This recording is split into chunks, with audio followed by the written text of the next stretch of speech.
सरकार बड़े बड़े प्रोग्राम करके मोदी जी वाले स्टाइल में ज्वाइनिंग लेटर दे रही है। 17,000 से ज्यादा सरकारी नौकरियां देने का दावा कर रही है। दूसरी तरफ 3 बेरोजगार भूख हड़ताल पर बैठे हैं। पहले राज्य के लिए दादा ने धरना दिया और अब कह रहे हैं कि पोता बेरोजगारों के लिए धरना दे रहा है। करप्शन का लेवल देखिए कितना ज्यादा अपग्रेड हो चुका है कि सीएम हेल्पलाइन से भी अब रिश्वत मांगी जा रही है। कॉलेज में पढ़ाई की जगह मारपीट हो रही है। हाल है डीएवी कॉलेज। दुष्कर्म के आरोपी मुकेश बोरा की संपत्ति की कुर्की हो गई, लेकिन गिरफ्तार न हो पाया। और रायपुर में ट्रक के नीचे स्कूटी आने का एक वीडियो सामने आया है। आज कवर करेंगे इन टॉपिक्स को, लेकिन आगे बढ़ने से पहले अगर अभी तक आपने इस YouTube चैनल को सब्सक्राइब नहीं किया है तो फिर इसको सब्सक्राइब कर लीजिए, वीडियो को लाइक भी कीजिए और कमेंट बॉक्स में अपना कीमती कमेंट भी करिए। देखिए, अब एक तरफ तो आजकल बड़े बड़े कार्यक्रम ऑर्गेनाइज करके सरकारी नौकरियों में सिलेक्ट हुए कैंडिडेट्स को नियुक्ति पत्र यानी कि ज्वाइनिंग लेटर्स बांटे जा रहे हैं, तो वहीं दूसरी तरफ अभी भी कुछ बेरोजगार भूख हड़ताल पर बैठे हुए हैं। 14 विभागों में 1094 जेईज को नियुक्ति पत्र दिए गए। बाकायदा सीएम उत्तराखंड में मौजूद नहीं थे, लेकिन वर्चुअली वो भी इस प्रोग्राम में जुड़े। पहले नियुक्ति पत्र डाक के माध्यम से आते थे, लेकिन क्योंकि अब सोशल मीडिया और प्रचार प्रसार का दौर है, सरकारों को भी बताना होता है कि हमने क्या क्या किया, इसीलिए अब इस तरह के प्रोग्राम किए जाते हैं ताकि पता चलता रहे कि सरकार कितने लोगों को नौकरी दे रही है। मुख्यमंत्री का कहना है कि 3 सालों में हमने 17,000 से ज्यादा बेरोजगारों को सरकारी नौकरी दे दी है। 17,000 का आंकड़ा बहुत बड़ा होता है जिसका दावा किया जा रहा है, लेकिन दूसरी तरफ बेरोजगार भूख हड़ताल पर भी बैठे हैं। ऐसे में उनकी भी बात होनी चाहिए। एकता विहार में भूख हड़ताल पर बैठे बेरोजगार सुमित राय की तबीयत भी बिगड़ गई, लेकिन फिर भी इन लोगों ने अपनी भूख हड़ताल को जारी रखा है। उनके साथ बेरोजगार संघ के उपाध्यक्ष राम कंडवाल और जितेंद्र ध्यानी भी भूख हड़ताल पर बैठे हुए हैं। इनका कहना है कि उन्हें भूख हड़ताल पर बैठे हुए 3 दिन हो चुके हैं, लेकिन अभी तक सरकार की ओर से कोई भी नुमाइंदा उनका हालचाल जानने नहीं पहुंचा या फिर उनसे बातचीत करने नहीं पहुंचा। अब एक तरफ तो सरकारी दावा है कि 17,000 नौकरियां मिल चुकी हैं, फिर ये भूख हड़ताल आखिर क्यों हो रही है? इन लोगों की मांग क्या है? इन लोगों की मांग है कि पुलिस कांस्टेबल और फॉरेस्ट गार्ड की भर्ती को जल्द से जल्द जारी किया जाए। दोनों ही भर्तियों में उम्र सीमा में 4 साल की छूट दी जाए, जो सबसे बड़ी मांग है। जो अभी तक 18 से 24 साल है, उसे बढ़ाकर के 28 साल तक किया जाए। ऊर्जा निगम में 250, TG2 के 1200 पद खाली हैं, उन पर भर्ती की जाए, लेकिन ये सब कुछ नहीं किया जा रहा है। कुछ दिन पहले बेरोजगार संघ की ओर से देहरादून में एक सीएम आवास घेराव का प्रोग्राम भी किया गया था, जिसको रोक दिया गया था। इसमें भी यही मांगे दोहराई गई थी, यही मांगे रखी गई थी। लगातार छात्रों के मैसेज और कमेंट भी आते रहते हैं कि पुलिस और फॉरेस्ट गार्ड की भर्ती में स्पेशली उम्र सीमा में छूट दी जाए, क्योंकि ये भर्तियां 6 से 7 साल, 7 से 8 साल के बाद निकलती हैं और इतने समय में कई कैंडिडेट्स की उम्र भी निकल जाती है। लॉजिक लगाइए, यदि कोई 18 से 19 साल में इस भर्ती की तैयारी करे और 6 से 8 साल के बाद ये भर्ती निकले, तो फिर उसकी उम्र तो तब तक पूरी हो चुकी होगी। बेरोजगार संघ के अध्यक्ष बॉबी पवार ने कहा कि उत्तराखंड राज्य बनाने के लिए सबसे पहले 2 व्यक्तियों ने धरना दिया था। उनमें से एक थे इंद्रमणि बडोनी और दूसरे थे गोविंद राम ध्यानी। और आज अलग उत्तराखंड राज्य में भी गोविंद राम ध्यानी के पोते जितेंद्र ध्यानी भूख हड़ताल पर बेरोजगारों के लिए बैठे हुए हैं। ये सरकारों और विपक्ष की विफलता को उत्तराखंड में दर्शाता है।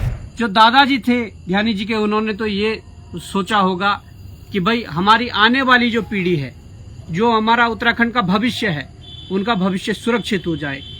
पर तब उत्तराखंड राज्य बनाने के लिए उन्हें संघर्ष करना पड़ा और आज उसी पोते को इस भ्रष्ट व्यवस्था के खिलाफ, जो हमारा करप्ट सिस्टम है या जो व्यवस्था इस प्रदेश के अंदर चल रही है, उस व्यवस्था के खिलाफ आज इन सबको आमरण अनशन पर बैठना पड़ा है।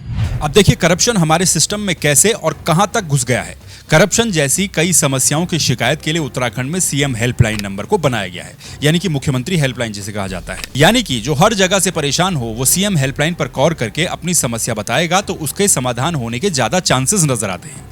लेकिन हमारी जड़ों में करप्शन ऐसा जम गया है कि सीएम हेल्पलाइन वाला भी समस्या का समाधान करवाने के एवज में, उसके बदले में 2500 रुपए की रिश्वत मांग रहा है।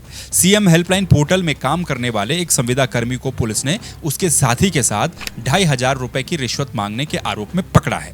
हरिद्वार के रहने वाले एक व्यक्ति ने अपनी समस्या को लेकर के सीएम हेल्पलाइन नंबर पर फोन किया, वहां पर अपनी समस्या के समाधान की मांग रखी। इसके एवज में कुछ समय के बाद उसे दूसरे व्यक्ति के द्वारा फोन किया जाता है और वो कहता है कि अगर समस्या का समाधान करवाना हो, समस्या का समाधान चाहते हो जाएगा, लेकिन 2500 रुपए देने पड़ेंगे। इसके लिए आरोपी ने बकायदा अपना QR कोड भी भेजा और इसकी शिकायत पर ही आरोपी को पकड़ा गया। अब उस आदमी की मेंटल सिचुएशन सोचिए, जिसने ये सोच करके सीएम हेल्पलाइन नंबर पर फोन किया होगा कि कम से कम यहाँ तो डायरेक्ट सीएम के लेवल पर मेरी समस्या को सुना जाएगा, लेकिन वहां पर भी 2500 रुपए उससे रिश्वत मांग ली गई। तो फिर आदमी आखिर किस पर भरोसा करे और किस पर विश्वास करे? कॉलेज में पढ़ने वाले छात्रों के हाथों में किताबें होनी चाहिए और उन्हें अपने भविष्य के प्रति चिंतित होना चाहिए। लेकिन देहरादून का डीएवी कॉलेज इन सब से अलग दिखता है। ये कहानी आज की नहीं है, हो सकता है कि आज ऐसे इंसिडेंट कुछ ताजा हुए हों, लेकिन जितने भी लोग देहरादून में रहते हैं या फिर डीएवी कॉलेज को अच्छे तरीके से जानते हैं, वो ये भी जानते होंगे कि यहाँ पर छात्र पढ़ाई कम, नेतागिरी और मारपीट जैसे काम ज्यादा करते हैं। ये ठीक है कि भारत एक लोकतांत्रिक देश है, कॉलेज में भी लोकतंत्र होना चाहिए और होता भी है। राजनीति की पहली सीढ़ी भी छात्र राजनीति से ही होकर जाती है, लेकिन क्या इसकी कोई लिमिट भी होती है? ये सवाल मैं आज इसलिए पूछ रहा हूं क्योंकि कल डीएवी कॉलेज में जमकर के बवाल हुआ। छात्रों के दो गुट जिन्हें पढ़ना लिखना चाहिए था, पॉलिटिक्स भी करें, उसमें किसी को कोई दिक्कत नहीं, किसी को कोई ऐतराज नहीं, लेकिन ऐसी भी क्या पॉलिटिक्स करनी कि कॉलेज के अंदर ईंट, पत्थर, लाठी, डंडे, मार पीट चल रही है और कॉलेज एकदम छावनी में तब्दील है। एनएसयूआई और आर्यन छात्र संगठन के दो गुट आपस में भिड़ गए। इस भिड़ंत में एक महिला कांस्टेबल भी घायल हो गई। एनएसयूआई और आर्यन ग्रुप के बीच हुई इस मारपीट की वजह एक पुरानी रंजिश बताई जा रही जो पिछले चुनाव से चल रही थी। 22 छात्र नेताओं को नामजद किया गया, दोनों तरफ के लोगों को हिरासत में लिया गया। ये सब मारपीट ज्यादातर चुनावी माहौल में देखने को मिलती है और आजकल कॉलेजों में छात्र संघ चुनाव का माहौल चल रहा है, रैलियां निकल रही हैं, इन रैलियों में भिड़ंत हो जाती है। ये ठीक है कि कॉलेज में कोई दिक्कत ना हो तो छात्रों को अपनी आवाज भी उठानी चाहिए, धरना प्रदर्शन करना चाहिए, तमाम लोकतांत्रिक तरीके से चीजों को रखना चाहिए, लेकिन मैनेजमेंट की आवाज आखिर कौन उठाएगा? हकीकत तो यह है कि कॉलेज में छात्रों का डर पूरी तरह से खत्म हो चुका है, इसीलिए ऐसी घटनाएं लगातार होती रहती हैं। छात्र राजनीति भी हो लेकिन दायरे में हो, ऐसी मारपीट से किसी को कुछ मिलने वाला नहीं है। मैं ऐसे बहुत से लोगों को भी जानता हूं जो कि कई सालों तक डीएवी कॉलेज में ऐसे ही काम करते रहे, यानी कि छात्र राजनीति में एक्टिव रहे, लेकिन बड़े नेता इनमें से इक्का दुक्का ही बन पाते हैं और बाकी लड़के बाद में ये सोचते हैं कि यार हमने कितने साल और कितना समय इन कामों में अपना बर्बाद कर दिया।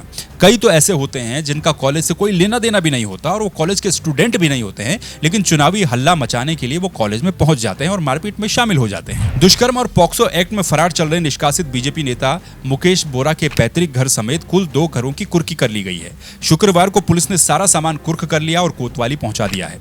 इस सामान का मूल्यांकन किया जाएगा, एस्टिमेट बिठाया जाएगा और 1 हफ्ते के अंदर इसकी कीमत का पता चल पाएगा। मुकेश बोरा के ऊपर एक महिला ने दुष्कर्म और पॉक्सो एक्ट में मुकदमा दर्ज करवाया था, जिसके बाद से ही मुकेश बोरा लगातार फरार चल रहा था। बीजेपी ने भी इसे अपनी पार्टी से निष्कासित कर दिया था। कोर्ट ने इसके खिलाफ गैर जमानती वारंट जारी किया, जिसके बाद उसकी संपत्ति पर कुर्की का नोटिस भी लगाया गया, लेकिन सरेंडर न करने की वजह से अब उसकी संपत्ति को कुर्क कर लिया गया है। लेकिन बड़ी बात यह है कि मुकेश बोरा अभी भी फरार है।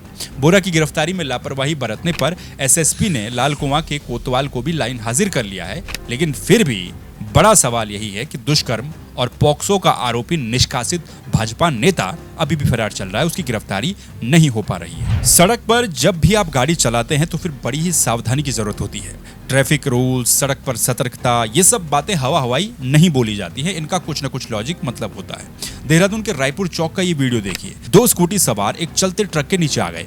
ऊपर से आ रहे स्कूटी सवार 2 लड़के सीधे चलते चले गए और सामने की तरफ से ट्रक भी सीधा चलता चला गया और स्कूटी सीधे ट्रक के नीचे आ गए। इसमें से एक लड़का तो बच गया जो बाहर दिख रहा है, लेकिन दूसरा लड़का बच नहीं पाया। दूसरा लड़का सीधा पहिए के नीचे आ गया। ये ट्रक 6 नंबर पुलिया से रायपुर चौक की तरफ जा रहा था, लेकिन ये प्रतिबंधित समय में यहाँ पर आ रहा था। 28 साल का शिवांकर बहुगुणा इस हादसे में बच नहीं पाया, जबकि दूसरे लड़के को मामूली चोटें आई हैं। पुलिस ने इस ट्रक को कब्जे में ले लिया है और ड्राइवर इसका फरार बताया जा रहा है। सड़क पर हादसे जरूरी नहीं है कि आपकी ही गलती से हो, कई बार गलती सामने से भी आ सकती है, इसीलिए सड़क पर हमेशा एक्स्ट्रा अवेयरनेस होनी चाहिए। ये थे आज के टॉपिक्स। आपका क्या कुछ कहना है इन टॉपिक्स को लेकर के कमेंट करके जरूर बताइएगा। बाकी इस चैनल को आप सब्सक्राइब जरूर करें, फेसबुक पर फॉलो जरूर करें। आपसे फिर मुलाकात होगी किसी दूसरे वीडियो में दूसरे टॉपिक्स के साथ। तब तक के लिए नमस्कार, अपना ख्याल रखिए।